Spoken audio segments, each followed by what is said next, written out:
Hello best friend, at ngayon ay magluluto tayo ng putserong manok. So ito, nagpainit na tayo ng kawali at naglagay na rin ako ng sibuyas at bawang dyan nung mainit na ang ating kawali.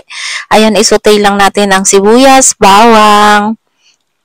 Ayan, halu-haluin lang hanggang sa magisa na at mag-golden brown na yung ating bawang. At pagkatapos nyan, ilagay na natin yung chicken. Halu-haluin lang din. Yung chicken na ginamit ko dyan ay tight at saka wings. Ayan, in-slice ko lang ng ganyan. At sa mga puntong yan, mga best friend, gutom na ako talaga dyan dahil sobrang bango talaga ng naaamoy ko. At ayan, naglagay na rin ako dyan ng tomato sauce. Maliit lang na tomato sauce yung nilagay ko dyan na nasa pack. Ayan.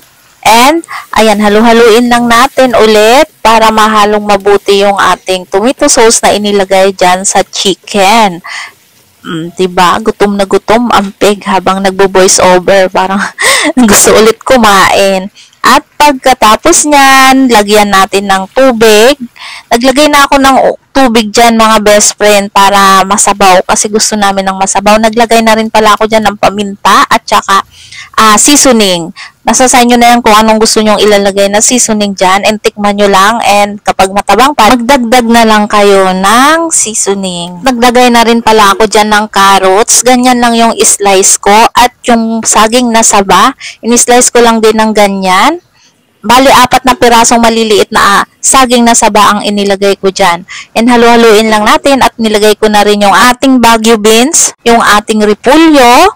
Nilagay ko na, kalahating repolyo lang yung nilagay ko dyan. Wala nang mga sukat-sukat na ingredients ang sinasabi ko, mga best friend, kasi tansyahin nyo na lang dahil yung sa akin, tinatansya ko lang din yung aking pagluluto ngayon sa ating putserong manok o chicken putsero.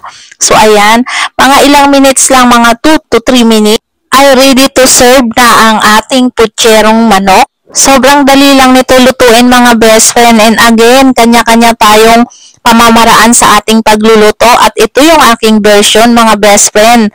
At pagkatapos pala niya, naglagay na rin ako dyan ng pork and beans. Isang lata lang na maliit. So, ayan, halu-haluin lang natin ang ating mga ingredients and pakuluan lang ng konti. At pagkatapos niyan, ilagay na natin sa ating lagayan at i-plating na natin at kakain na, mga best friend. Halika na, kain tayo, mga best friend.